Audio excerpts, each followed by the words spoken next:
का सभापति आदरणीय किशोर बरालज्यू, नेपाली कांग्रेस केन्द्रीय कार्य समितिका सदस्य एवं प्रवक्ता मित्र देवराज चालिसे, यस प्रदेशका श्रद्धेय सभापतिको ऐक्यबद्धता हाम्रा उम्मेदवारहरूको पक्षमा छ। एकपटक हात उठाएर सबैले जोडले जय नेपाल भनिदिनु अनुरोध। आदरणीय साथीहरू, यो निर्वाचनमा कसले जित्ने भन्ने मूल प्रश्न छैन। मूल प्रश्न यो देशलाई कसले सम्हाल्न सक्छ भन्ने मूल प्रश्न छ। 84 मा हुनुपर्ने निर्वाचन 82 मा किन हुँदैछ, तपाईँ हामीले गहनतापूर्वक सोच्नु छ। यो बीचमा हाम्रा सबै आदरणीय मतदाताहरूलाई अनुरोध गर्नु छ, आग्रह गर्नु छ, उत्तेजनामा, आवेगमा, रिसमा, लैलैमा होइन, बडा संयमसँग सोचेर विश्लेषण गरेर मत दिन जरुरी छ। कसैलाई लाग्छ भदौ 23 अगाडिको नेपाल सबै बेठिक थियो, कसैलाई लाग्छ भदौ 23 अगाडिको नेपाल सबै ठिक थियो। कांग्रेस पार्टी भन्छ भदौ 23 अगाडिका कैयौं राम्रा कुरा थिए, त्यसलाई जोगाउनु पर्छ। भदौ 23 अगाडिका कैयौं खराबीहरू थिए, त्यसलाई अन्त्य गरेर जानुपर्छ। यो भन्दै गर्दाखेरि म एकदम बिल्कुल स्पष्ट छु। कसैले भदौ 23 अगाडि सबै खराबै खराब थियो भन्छ भने उसले निराशालाई प्रोत्साहित मात्रै गर्न सक्छ। कसैले भदौ 23 अगाडि सबै राम्रै राम्रो थियो भन्छ भने उसले प्रश्न र परिमार्जनलाई चाहिँ निरुत्साहित गर्छ। त्यसैले नेपाली कांग्रेस पार्टी मतदातालाई त्यो खालको आवेगमा नभएर बडा कुल भएर मतदान गर्नका लागि अपिल र आग्रह गर्न चाहन्छ। कति बेला लागेको छ पुरानो हुने बित्तिकै कुनै कुराको दिन जान्छ। केही युवकहरूले पुरानोको दिन गए भन्दै गर्दा मैले भने सबैभन्दा पुरानो यो धरतीमा धर्मशास्त्र हो के धर्मशास्त्रको दिन गए के यो धरतीमा सबैभन्दा पुरानो भनेको यो धरती हो, धरतीको दिन गए। पुरानो भन्दै गर्दा यो धरतीमा नेपाल देश पुरानो मध्येको देश हो के नेपाल देशको दिन गए? बिल्कुल होइन। त्यसैले कति बेला फेरि लागेको छ कि नयाँलाई हेरौँ, नयाँलाई रोजौँ, नयाँ खोजौँ। नयाँ खोज्दै गर्दा यो देशले 64 सालमा पनि नयाँ खोज्यो। 64 सालमा माओवादीलाई झन्डै 2/3 बहुमत दिएर सरकारमा पुर्यायो। नयाँलाई रोज्ने नाममा 64 सालमा जुन गल्ती भयो, यो देशले फेरि यो एकपटक गल्ती गर्ने या 70 सालमा चाहिँ विवेक पुर्याउने भन्ने कुरा छनौट गर्नुपर्ने बेला छ। 64 मा निर्वाचित भएको झन्डैको 2/3 देशलाई बाटो दिएन, देशलाई संविधान दिएन। नेपाली कांग्रेस पार्टीलाई सबैभन्दा ठूलो दल बनाएर पुर्याइसके पछाडि 2 वर्ष भनेको 2 वर्षमा देशले संविधान प्राप्त गर्यो। त्यसैले यो बेलामा तपाईँ हामीले बिल्कुल संयमताका साथ सोच्न जरुरी छ। हाम्रा 3 उम्मेदवारले जित्ने कि नजित्ने भन्ने प्रश्न होइन, सिङ्गो देशभरिबाट कांग्रेस या अर्को दलले जित्ने कि नजित्ने भन्ने प्रश्न होइन। मूल प्रश्न कसले सिंहदरबारमा कमान्ड गरेर भदौ 23 र 24 पछिको आँधी हुरीबाट यो तुफानबाट देशलाई निष्कर्षमा पुर्याउन सक्छ भन्ने मूल प्रश्न हो। मैले सजिलो उदाहरण बताउँदा तपाईकै फेवाताल सम्झाउँछु। फेवातालमा तपाईँ जानुभयो भने नाविकले चलाउँदै गर्दाखेरि बोट तपाईलाई पनि चलाउन मन लाग्छ। यसो गरेपछि पानी पछाडि धकेल्न थालेपछि नाउ अगाडि जान थाल्छ।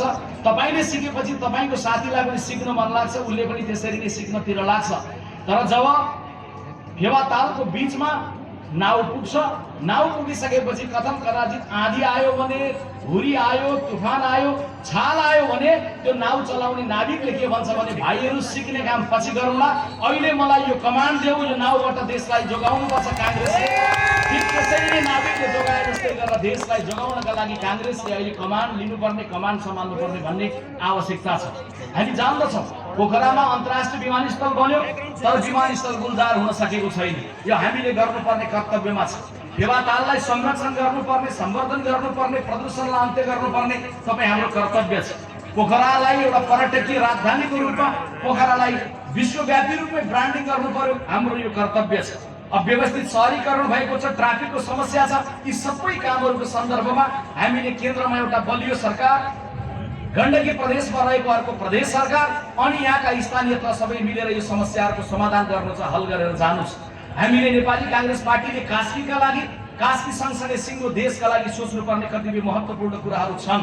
यो बेलामा सबभन्दा पहिले हामी आग्रह गर्न चाहन्छौँ, हामी देशलाई बदल्न चाहन्छौँ त सबभन्दा पहिले राजनीतिलाई बदलौँ।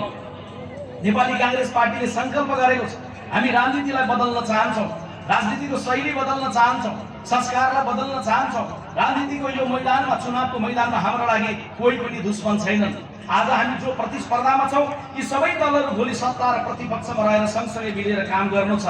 त्यसैले दलहरूका मञ्चबाट गाली होइन प्रेमलाई चाहिँ सम्प्रेषण गरौँ। निर्वाचनको मैदान दुश्मनीको अखडा होइन, निर्वाचनको मैदान व्यक्तित्व र विचार प्रतिस्पर्धाको महायज्ञ हो। आज हामीले त्यसैले बहस गर्नुपर्ने मुद्दामा हो, बहस गर्नुपर्ने देशलाई कसले निकास दिन सक्छ भन्ने कुरामा हो। यदि भदौ 23 र 24 गते भएको विद्रोह पछाडि उब्जिएको असन्तुष्टि, निराशा र प्रश्नहरूलाई अब बन्ने सरकार मार्फतबाट 10 वर्षमा सबै हल गरेर सँगसँगै देशलाई सबैलाई ऊर्जा, आशा र अपेक्षा र विश्वासमा बाँध्न सकेनौँ भने आज जेलदी पछिको पुस्ता 12 वर्ष मुनिको छ।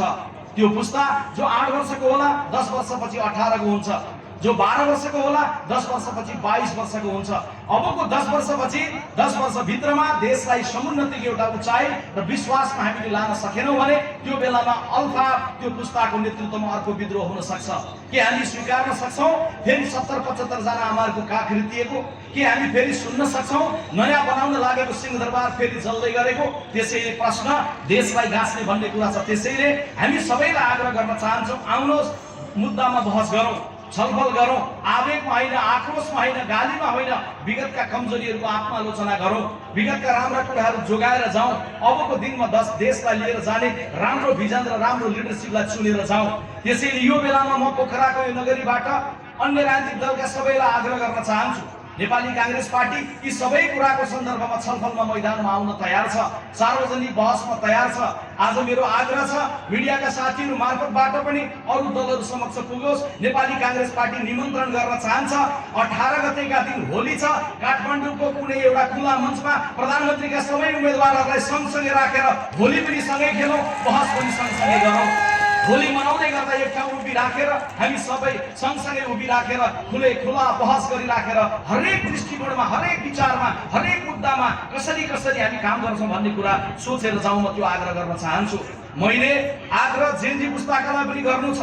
जेनजीका युवाहरूलाई भन्दै गर्दा तपाईँहरूले चाहनुभयो भदौ 23 र 24 गतेको प्रदर्शन मार्फत देशमा परिवर्तन सरकारमा, परिवर्तन दलहरूमा, परिवर्तन तपाईको प्रशासनमा, परिवर्तन तपाईको समग्र समाजमा, परिवर्तन समग्रतामा, विकास निर्माणको गतिमा, परिवर्तनको त्यो अपिल, परिवर्तनको त्यो आह्वानलाई सम्मान छ, सेल्युट छ। परिवर्तन तपाईले माग्नुभयो भन्दैमा केवल एउटा निर्णयले त्यो परिवर्तन हुन सक्दैन, तर परिवर्तनको सुरुवात कसैले गर्यो कि गरेन जेनजीले यो बेलामा गम्भीरतापूर्वक हेर्नुपर्छ। यदि परिवर्तनको सुरुवात कसैले गरेको छ भने तपाईले विश्वास गर्नुपर्छ, जो बदलिन्छ उसले बदल्न सक्छ भन्ने तपाईले विश्वास गर्नुपर्छ। म जान्दछु तपाई सबले जान्नुहुन्छ यो देशमा कसैले परिवर्तनको सुरुवात भदौ 23-24 पछि गर्यो भने, आफै भित्रबाट परिवर्तनको सुरुवात गरौँ भन्यो भने सबैभन्दा पहिले अग्रपन्थीमा उभिएर नेपाली कांग्रेस पार्टीले विशेष महाधिवेशन गरेर गगन थापालाई सभापति बनाइराखेर प्रधानमन्त्रीको उम्मेदवार बनाइराखेर एउटा बदलिएको राजनैतिक दलको रूपमा लिएर आएको छ। त्यसैले पुरानो रोज्नु पर्यो, पुरानो कम्पनी रोज्नु पर्यो भने कांग्रेस हो, बदलिएको दल, नयाँ ऊर्जालाई रोज्नु पर्यो भने त्यो कांग्रेस हो। त्यसैले त्यो कांग्रेस सबैलाई आग्रह गर्न चाहन्छ, चुपचाप फलानु चिन्हमा छाप होइन, प्रश्न गर्नुहोस्। प्रश्न र प्रश्न पछाडि तपाईको सन्तुष्टिपछि तपाईको मत हामी चाहन्छौँ। नेपाली कांग्रेस पार्टी यो देशको आसनमा पनि बदल्न चाहन्छ, शासनमा पनि बदल्न चाहन्छ, व्यक्तिले गर्ने भाषणमा पनि बदल्न चाहन्छ। आज यो देशको शासन प्रणालीलाई बदल्ने भन्ने प्रतिज्ञा हामीले गरेका छौँ। त्यसैले छलफल गरौँ। 18 गते सम्भव हुन्छ हाम्रो निमन्त्रण मान्नुहुन्छ, हामी आयोजना गर्न तयार छौँ। छलफल गर्दै गर्दाखेरि म तपाईहरु सबैलाई आग्रह गर्न चाहन्छु, 75 वर्षमा किन कोही प्रधानमन्त्री लगातार 5 वर्ष बन्नु भएन? छलफल गरौँ। अब बन्ने प्रधानमन्त्री 5 वर्ष टिक्न सक्ने कि नसक्ने, कसरी टिक्ने, कुन पद्धतिले टिकाउन सकिन्छ, छलफल गरौँ। मेरो व्यक्तिगत प्रस्ताव छ, सबैभन्दा ठुलो जितेको राजनीतिक दल, सबैभन्दा बढी सिट लिएर आउने दल, समानुपातिकबाट सबैभन्दा बढी सिट, प्रत्यक्षबाट सबैभन्दा बढी सिट ल्याउने दललाई पुरै 5 वर्षलाई देशको शासन सत्ता सुम्पिनलाई के अन्य राजनीतिक दलहरू तयार हुनुहुन्छ? सबैभन्दा ठुलो दल जुन बन्छ त्यो दललाई बहुमतमा पुगेन भने समानुपातिक तर्फबाट बुझाइएको सूचीको विनर्स टेक अलको थ्योरी बमोजिम सबैभन्दा उसलाई नपुगेको सिट संख्या दिन के तपाईहरु तयार हुनुहुन्छ? कांग्रेस दोस्रो दललाई भयो भने सम्पूर्ण रूपले प्रतिपक्षमा बस्नका लागि तयार भएर छलफल गरेर डकुमेन्टमा हस्ताक्षर गर्न तयार छ। के दोस्रो दल भन्यो भने सरकार बाहिर बस्नलाई हस्ताक्षर गर्न तयार हुनुहुन्छ? आज आउनुहोस् एउटा सहमति गरौँ। सहमति गरिराखेर देशलाई 5 वर्ष टिक्न सक्ने प्रधानमन्त्री पद्धतिमा लिएर जाउँ भनेको प्रधानमन्त्रीलाई नपुगे बहुमत समानुपातिको सूचीबाट देऊ, त्यो प्रधानमन्त्रीलाई विज्ञ सहितको मन्त्रीमण्डल बनाऊ भनौँ, त्यो प्रधानमन्त्रीलाई 2 वर्षसम्म पछाडि फेरि विश्वासको मत ल्याऊ भनौँ, त्यो प्रधानमन्त्रीलाई कामहरूको आधारमा परीक्षण गरौँ। भ्रष्टाचार नियन्त्रण पहिला भन्दा भयो कि भएन, प्रति व्यक्ति आय बढेर गयो कि गएन, पुँजीगत बजेटको खर्चको आकार बढेर गयो कि गएन, नागरिकमा खुसियाली बढेको छ कि छैन, यो आधारमा त्यो प्रधानमन्त्रीलाई बाँकी समयको लागि विश्वास दिउँ र पुरा 5 वर्ष देशमा काम गर्न सक्ने अवस्था बनाएर जाउँ। आज हामी यो राष्ट्र निर्माणका लागि सबैभन्दा मुख्य कुरो नागरिकको बल होइन, नागरिकको मनोबल उच्च बनाउन चाहन्छौँ। सबै राजनीतिक दल एक ठाउँ उभिराखेर राष्ट्रिय रूपमा नेपाल देशले नेपाललाई समुन्नतिको एउटा नीतिगत सुनिश्चिततामा लिएर गयो भन्ने अवस्था बनाउन चाहन्छौँ। त्यसैले यो बेलामा मैले भन्दै गर्दा कोही कर्मचारी प्रशासनको कोही साथी हुनुहुन्छ भने कर्मचारी साथीहरूले काम गर्नलाई सहज वातावरण हामी बनाउन चाहन्छौँ, तर सँगैमा कर्मचारी प्रशासन मार्फतबाट सिडिओ कार्यालयमा आएको नागरिकले यो कोठा र त्यो कोठा, माथिको तला र तल्लो तला गरिराखेर भोलि आउनु पर्ने पद्धतिलाई भत्काइराखेर हैरानी मुक्त भएको एउटा नागरिकको हामी परिकल्पना गर्न चाहन्छौँ। त्यसैले नेपाली कांग्रेस पार्टी कर्मचारीको पक्षमा पनि उभिन्छ, नेपाली कांग्रेस पार्टी त्यो सेवाग्राहीको पक्षमा पनि उभिन्छ। कोही शिक्षकहरू हुनुहुन्छ यहाँ, शिक्षा विधेयक मागिरहनु भएको छ, हामीले संकल्प गरेका छौँ। कांग्रेसको विशेष महाधिवेशनबाट बनाएको डकुमेन्टमा संकल्प गरेका छौँ कि यदि संसद बसिसकेपछि पहिलो सदन सकिँदा नसकिँदै हामी त्यो सदन मार्फतबाट त्यो विधेयकलाई टुङ्ग्याएर जान चाहन्छौँ। आदरणीय साथीहरू, हामी त्यति मात्रै होइन, नेपाल भित्रको नेपालसँग बाहिरको नेपाललाई पनि गाँच्न चाहन्छौँ। आज नेपालभन्दा बाहिर लाखौँको संख्यामा नेपालीहरू छन्। बाहिरको नेपाललाई गाँच्नका लागि कसैलाई लाग्न सक्छ, कसैको भिजन हुन सक्छ कि हाम्रो पार्टीको सरकार बन्यो भने 100 दिनभित्रमा अमेरिका र अस्ट्रेलियाको भित्तामा गएर हामी पोस्टर टाँच्छौँ, आऊ नेपाल भन्नका लागि कसैले भन्नु होला। हामी जान्दछौँ, हामी कसैले जित्ने बित्तिकै, हामी कोही मन्त्री र प्रधानमन्त्री बन्ने बित्तिकै विदेशमा रहेका नेपाली सबै फर्किँदैनन्। या एयरपोर्टमा गएर अँगालो मारेर, गमलङ्ग अँगालो मारेर रोएर बुद्ध जन्मेको देश छोडेर नजाऊ भन्ने बित्तिकै कोही जानबाट रोकिँदैनन्। हामीले कांग्रेसको प्रतिज्ञा पत्र मार्फतबाट जीडीपी भन्ने एउटा कन्सेप्ट बनाएका छौँ। गभर्नमेन्ट, डायस्पोरा, प्राइभेट सेक्टर पार्टनरसिपका साथ परियोजनाहरू बनाऊ। त्यस्तो परियोजनाहरू बनाउँदै गर्दा सबैभन्दा नजिकमा रहेको बुढी गण्डकी जस्तो परियोजना निर्माण गरिराखेर त्यसलाई होप क्रिएट गरेर सारा नेपालीमा आशा र विश्वास जगाउन सकिने परियोजना सरकार पनि, गैर सरकारी क्षेत्र पनि, समग्रतामा पब्लिक सेक्टर पनि, समग्रतामा विदेशमा रहेको डायस्पोरा पनि गाँसेर जाने भन्ने खालको मनोविज्ञानहरूमा हामीले काम गरिरहेका छौँ।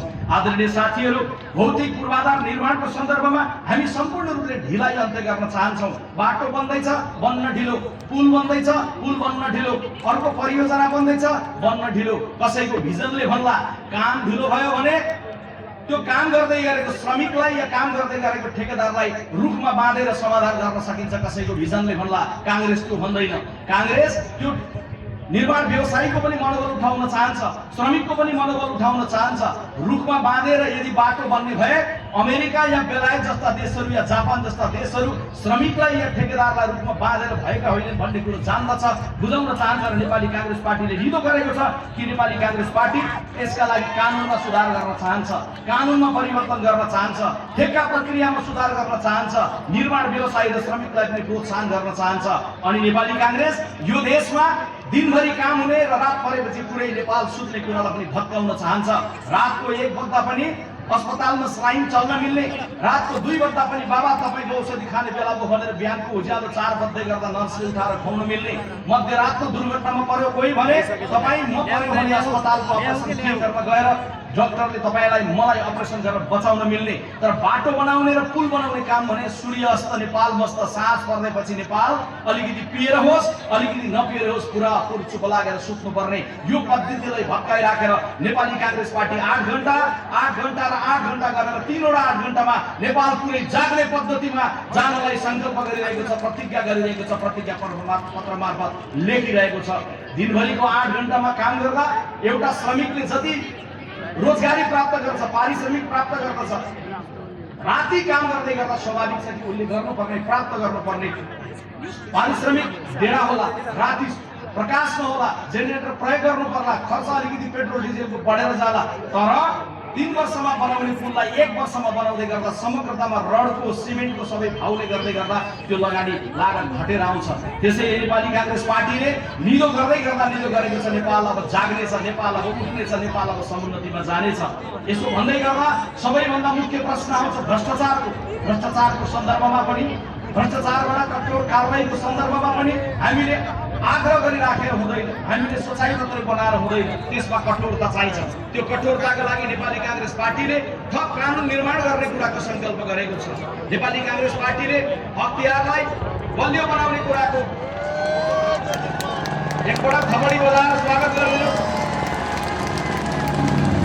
नेपाली कांग्रेस पार्टीले अख्तियारलाई बलियो बनाउने कुराको संकल्प गरेको छ। नेपाली कांग्रेस पार्टीले कांग्रेसको कोही पनि साथी वडाको सदस्य हुनुहोस् या कांग्रेसको कोही साथी पालिकाको अध्यक्ष हुनुहोस् या कांग्रेसको कोही साथी मन्त्री र प्रधानमन्त्री बन्नुहोस्, भ्रष्टाचारको मुद्दाको सन्दर्भमा कोही साथी नेपाली कांग्रेस पार्टीका कोही साथीमाथि मुद्दा पर्यो भने तत्काल उसको कांग्रेसको साधारण सदस्यतालाई निलम्बन गरेर कठोरतापूर्वक कारबाही गर्ने भन्ने प्रतिबद्धता पनि कांग्रेसले गरेको छ।